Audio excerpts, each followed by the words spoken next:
Y precisamente yo quiero darle la bienvenida a nuestro compañero José Ignacio Beteta, especialista en políticas públicas, con quien hoy vamos a debatir dos temas importantes y que urgen en este momento. Darte la bienvenida, José. ¿Cómo estás? Buenas noches, como siempre. ¿Cómo estás tú? ¿Qué tal? Yo muy bien, como siempre, José. Muy bien. Vamos a empezar con el tema del decreto de urgencia 003, cuya vigencia terminó el día de ayer y que hoy se ha decidido se ha prorrogado 30 días más. Así es. José, dos preguntas que urgen no solo con la implementación de este decreto hace un año, sino también con lo que va a significar esta prorrogación y esta implementación, además del nuevo proyecto conexo a este decreto.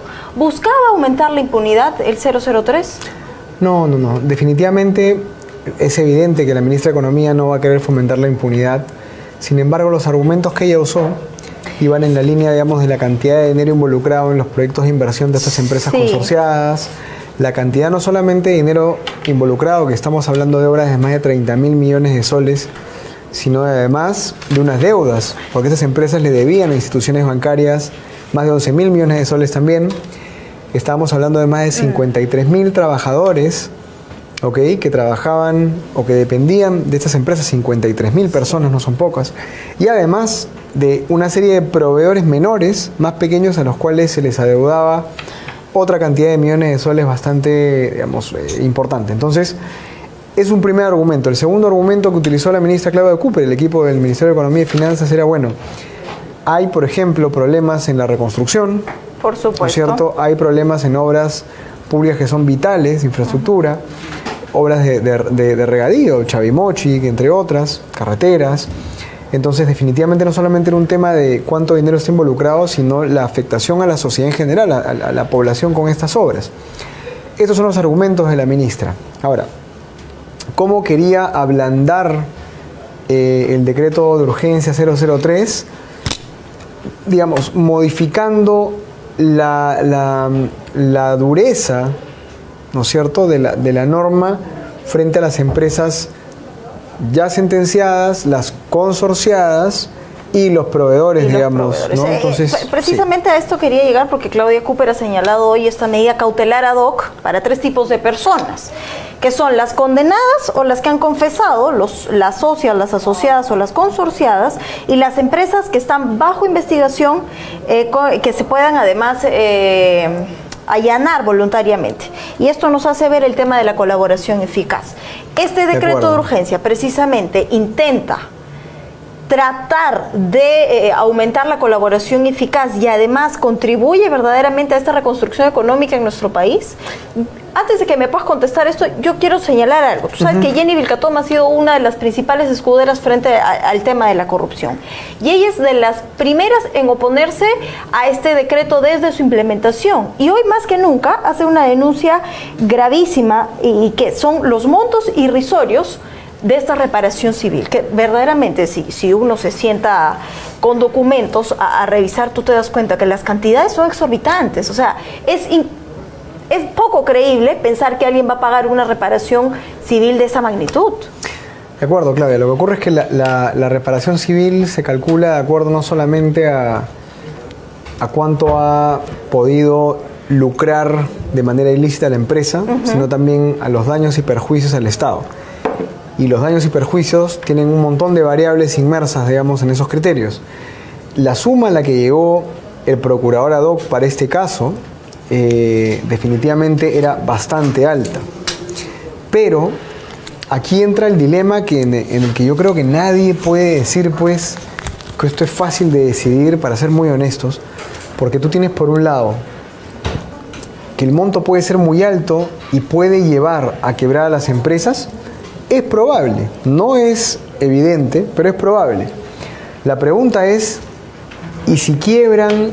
Bueno, ¿no era acaso lo que debía ocurrir dado que han estado inmersos en tantos actos de corrupción? Y entonces aquí yo te quiero generar una reflexión que es una tercera vía, ¿ya? Porque existe la idea de decir, No, hay que ablandar porque si no perdemos dinero, perdemos obras. Ahora, ¿cuán quiebran. factible es que se pueda perder? ¿Estamos en esa situación? Por Yo eso. creo que ninguna de las empresas en este momento está en una posición de quiebre, ¿no? De hecho, las empresas más pequeñas, es decir, no las consorciadas más grandes, sino definitivamente las que están debajo en la cadena, ya están quebrando. Ya están quebrando. Y ya han quebrado. Han quebrado más de 100 empresas en esta cadena de proveedores, porque recuerda que el decreto tiene ya Sí. casi un año, es decir, ha tenido una vigencia de un año, de febrero del 2017. Pero vamos a una tercera vía, porque hay la posición de, no, mire, esto es demasiado duro para la economía, para la infraestructura, para las obras, y existe la postura de los congresistas que es, bueno, ya vendrán otras empresas, así es la vida, ¿para qué son corruptos? La tercera vía, que es la que yo quisiera proponer, digamos, y reflexionar, es la siguiente. Hay una distinción entre la alta dirección de estas empresas y los trabajadores y los colaboradores operativos, digamos, y de planta. Hay una distinción que sí se puede realizar, es decir, cuando uno trabaja en el sector empresarial e incluso desde la misma entidad pública en la que se fiscaliza, uno puede trazar, Claudia, quiénes son los que de todas maneras debían de saber que había corrupción. Destinar tanto dinero a la corrupción, 20 millones de dólares en el caso de Toledo, ¿no es cierto? Y tantos otros millones de dólares, digamos, a funcionarios públicos, en transportes, en educación, todos los escándalos que hemos visto, solamente puede ser aprobado por aquellos directores que ven las finanzas de la compañía. Solamente puede ser aprobado por aquellos directores que están en la cabeza, realmente en la cabeza. Y luego hay gerentes y hay operadores hasta cierta línea de dirección que tienen que saberlo también. No solamente gerentes de finanzas, sino también gerentes de operaciones. El área de contabilidad. Esas áreas, esas direcciones no se escapan. No se escapan. Yo he trabajado en el sector empresarial, entonces no hay manera de que tanta plata salga sin que esta línea la sepa. Ahora, el gerente de responsabilidad social, ¿no es cierto? El gerente de recursos humanos, el jefe, el analista, etcétera, ¿tenían cómo saber de esto? Es imposible. Los obreros, los capataces, las contratas, el que maneja el taladro, no tienen cómo saber. Entonces, yo creo que la idea hubiera sido endurecer muchísimo más la responsabilidad penal civil personal, digamos, de las personas en la cabeza, y sí salvaguardar que no se frustre la cadena de pagos hacia abajo. Si no tenían cómo saber, esta es una pregunta que quiero hacerte también, y que tiene mucho a colación con la grave denuncia que hace la congresista Vilga Toma, que ha sido clara, y es que no se han dejado de pagar a los proveedores. Son 25 millones referidos a utilidades. Con esto la pregunta sería, ¿cumplió verdaderamente su propósito el 003 en el Yo año creo que sí lo ha cumplido. De hecho, el haber ahorcado a las empresas lo suficiente, que lo ha hecho, el haberlas ajustado, porque no solamente...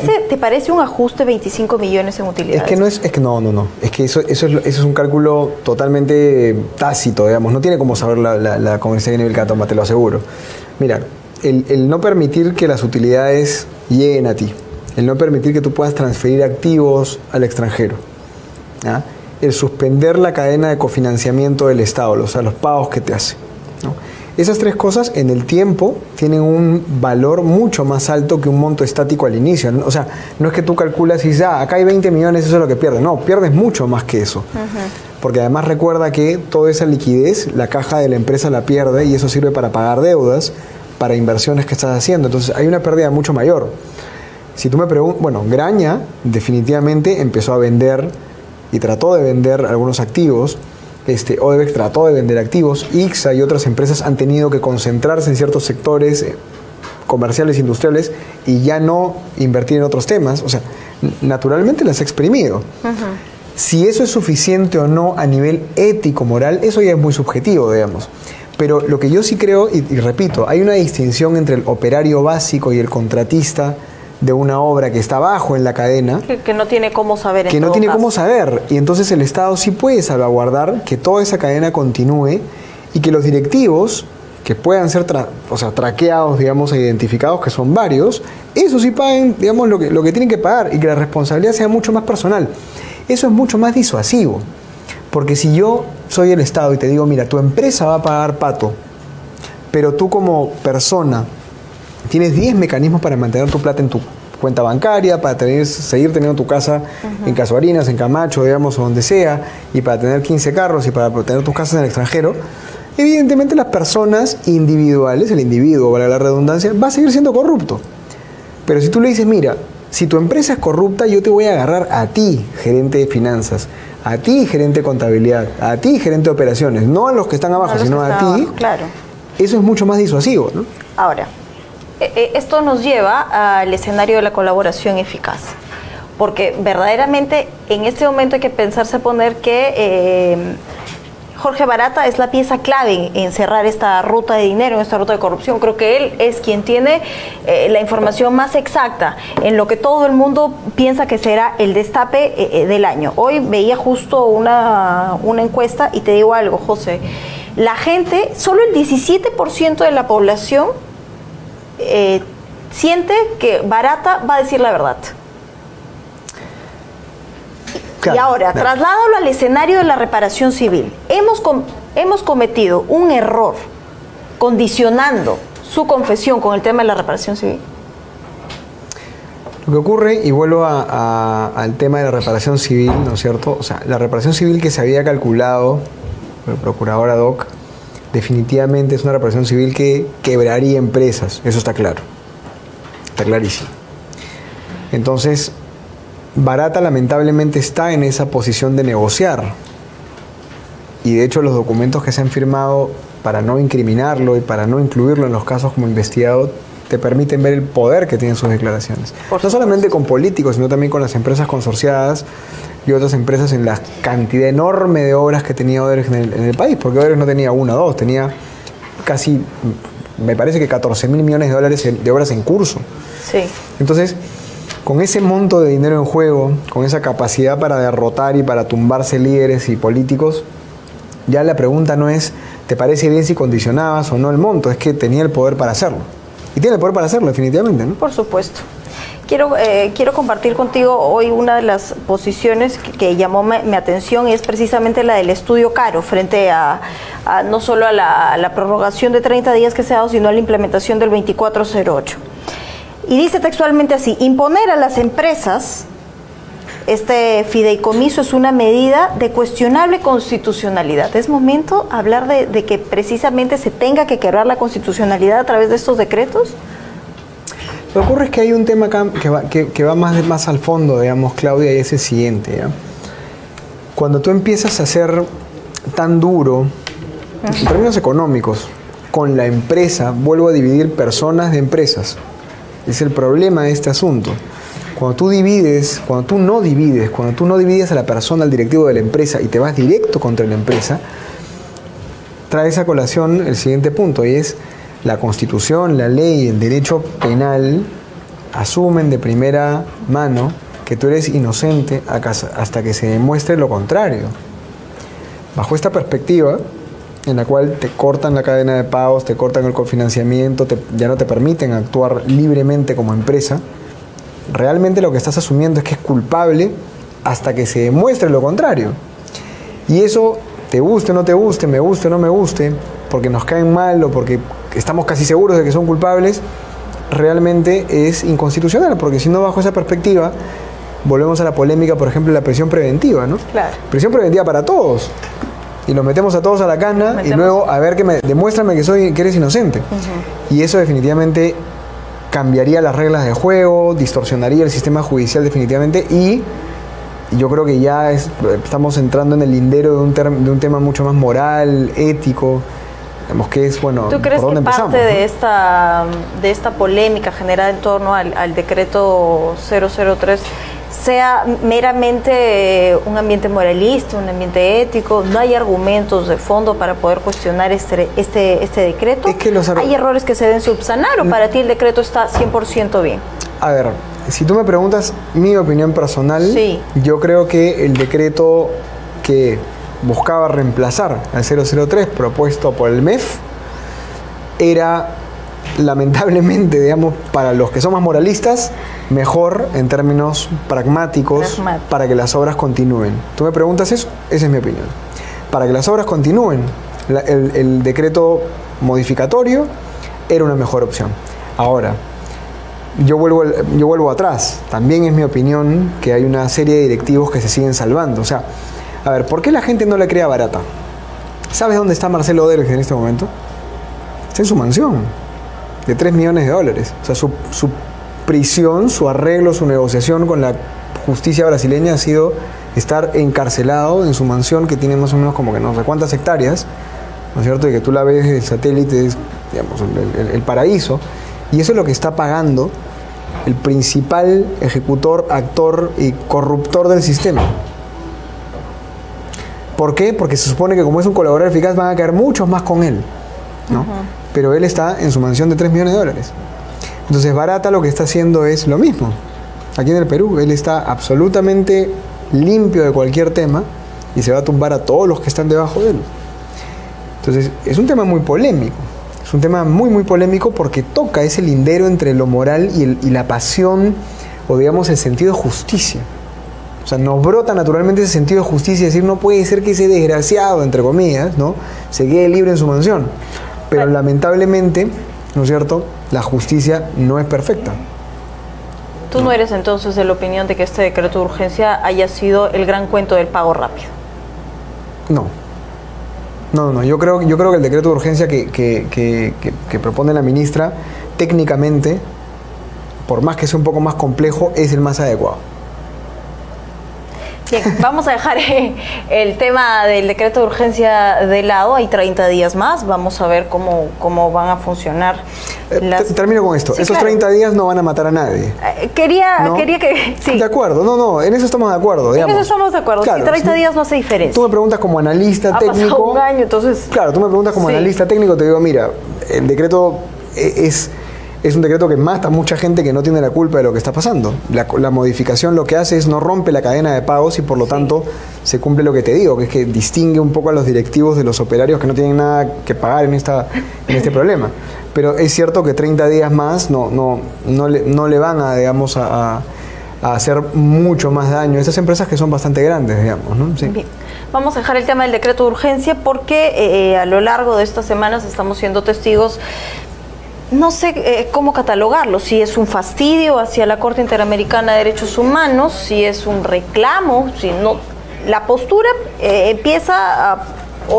se pone en la mesa de trabajo porque la gente está cansada de las sanciones no tan drásticas que hay en nuestro país, precisamente porque encontramos un freno en los derechos humanos a través de esta Corte. Luego tenemos este fallo hacia los magistrados, que ha puesto nuevamente, nos ha puesto en la situación de es momento de desligarnos de la Corte Interamericana de Derechos Humanos, debemos acatar los fallos que éstas dan. ¿Por qué no? ¿Por qué sí? ¿Cuál es tu posición, José Ignacio? La posición que yo tengo es una posición que va más allá de si la Corte Interamericana es en sí misma buena o mala. Lo que yo creo es evidente, y me parece que esto ya es claro en este momento, es que los fallos que ha venido teniendo la Corte Interamericana de Derechos Humanos, no solamente en el Perú, también en Colombia, por ejemplo, con respecto al presidente Santos, al tema de la FARC y al tema del terrorismo en Colombia, porque en Colombia también ha habido terrorismo, la están deslegitimando. Es decir, yo creo que hay un sesgo ideológico en la Corte Interamericana de Derechos Humanos en este momento. Yo sí lo creo. Ahora, ese sesgo lo que está haciendo es deslegitimar las decisiones que se toman. Mira, y entrando al tema, no del indulto, porque en el caso del indulto yo estoy seguro, y te puedo apostar, digamos, una cena, a que definitivamente lo que la Corte va a hacer no va a ser ordenar algo. Va a emitir una recomendación, va a emitir algún tipo de opinión. Creo que no se va a atrever a hacer a lo largo de varias jornadas. Sí. Funcionalmente no va a generar ningún cambio. En el caso del indulto. En el caso del indulto. Pero en el caso del tribunal, fíjate, el documento de la Corte dice medida provisional. Archivar el caso. Entonces, espérate un segundo. O sea, ¿es provisional o archivamos? ¿O es definitiva? Claro. Si es provisional, no me digas que lo archive. Sí. Amplía la investigación. En segundo lugar, hay gente que dice, no, mira, aunque no sea del agrado de los peruanos, hay que acatar el fallo. Y tú dices, no, espérate un segundo. No es un tema de agrado o de no agrado, eso no es un tema de placer, como comer una torta de chocolate si te gusta o no te gusta.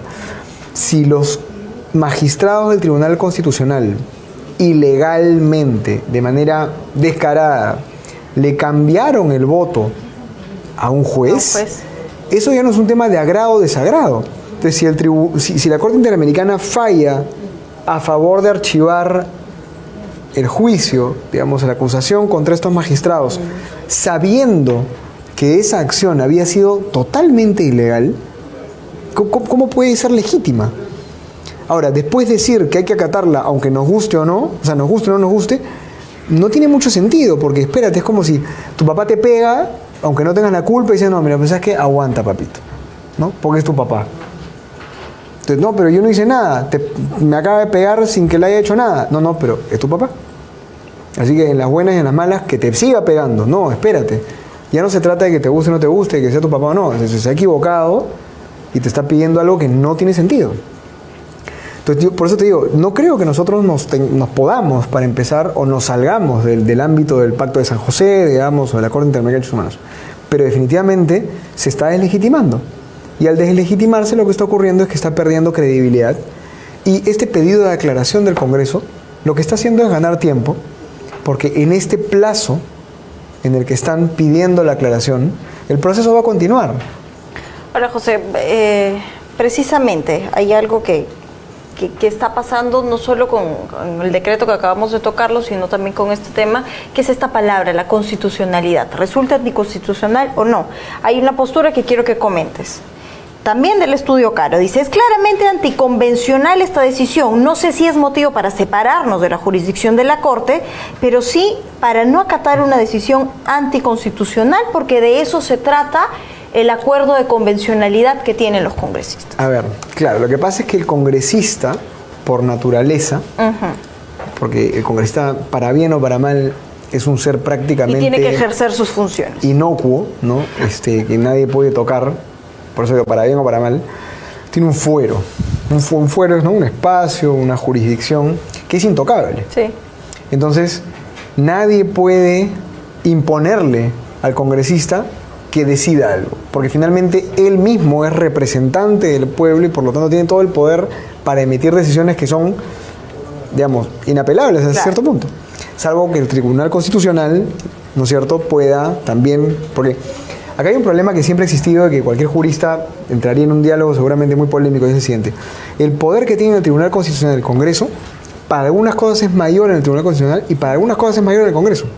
De hecho, el único órgano o institución del Estado que puede apelar, cuestionar o incluso denunciar al Tribunal Constitucional es el Congreso.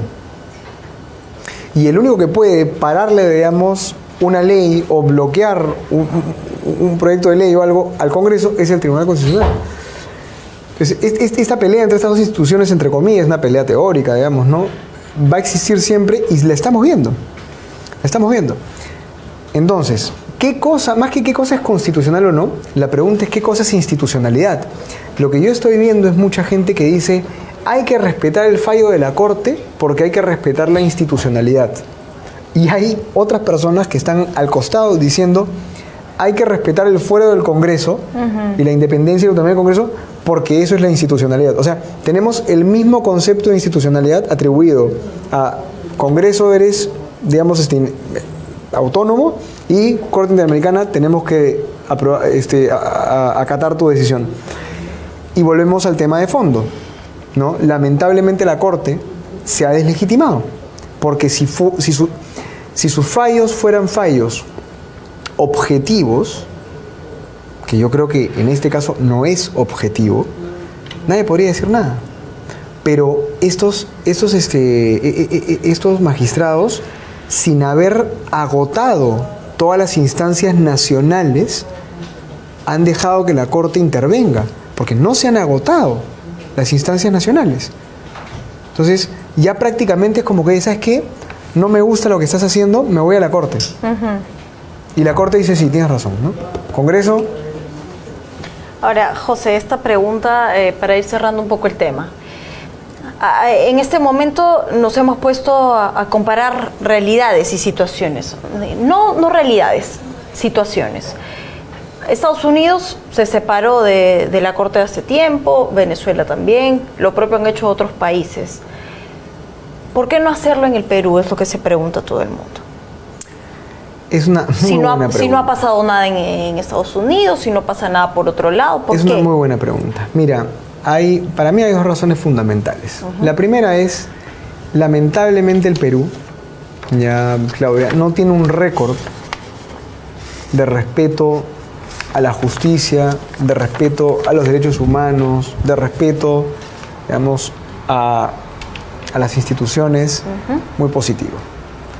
Y la Corte fue creada, está diseñada para prevenir que los países abusen de las instituciones, abusen de las personas, abusen, digamos, de la estabilidad jurídica, etcétera, el respeto del imperio de la ley, porque se asume que el país no es capaz de hacerlo.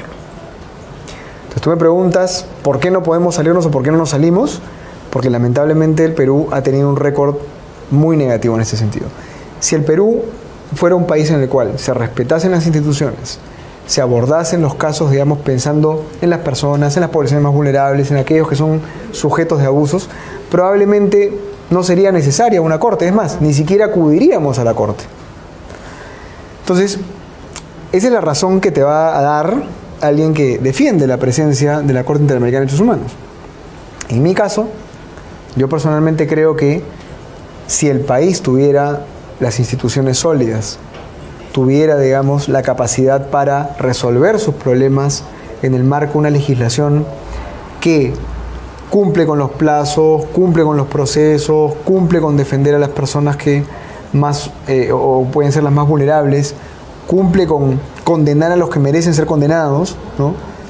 Yo te diría, no es necesaria la Corte. Entonces, ahora, el segundo argumento es un poco más pragmático, ¿no? Lamentablemente, instituciones como el Banco Mundial, el Fondo Monetario Internacional y otras entidades ya multilaterales, cuando evalúan el desempeño de un país, cuando evalúan incluso créditos para un país, evalúan tu relación, ¿no? Y la manera en la que has acatado, ¿no? Y has respetado los fallos de la Corte. Entonces, lamentablemente es una institución, la Corte Interamericana de Derechos Humanos, que se ha tornado muy poderosa. Volvemos al inicio. Yo creo que su función es válida, su función es legítima, pero si tú tienes una serie de magistrados o tienes personas dentro de la Corte que están sesgadas ideológicamente hacia un lado, digamos, de la balanza, ¿no? Y no van a pensar en el Estado y no van a pensar, digamos, en las instituciones, sino van a pensar más bien con el sesgo ideológico, ¿no? Hacia el otro lado, que lamentablemente es el izquierdo, ¿no? Entonces se legitiman y obviamente da ganas de salirse. Pero yo creo que es el momento para empezar a tener los pantalones también, digamos, bien puestos. De poder tomar decisiones que puedan contribuir. Pedir aclaraciones, sí. Recomendar, pedir interpretaciones, quejarnos con otras entidades, quejarnos con la OEA, quejarnos, digamos, con entidades que están por encima de la Corte, ¿no es cierto? Y decirle, oye, mira, estos señores están fallando que equivocadamente, no lo quiero acatar. Porque también es cierto, y lo han dicho algunos analistas, que no acatar el fallo de la Corte tampoco es que nos anula, digamos, o nos convierte en unos parias. Eso también es falso. Eso es falso. Bien, José, yo quiero agradecerte tu participación. Tú estás aquí ya de la casa en Noticias en Digital y estaremos debatiendo algunos otros temas. Gracias por acompañarnos hoy. José Ignacio Beteta, especialista en políticas públicas. Gracias, Claudia.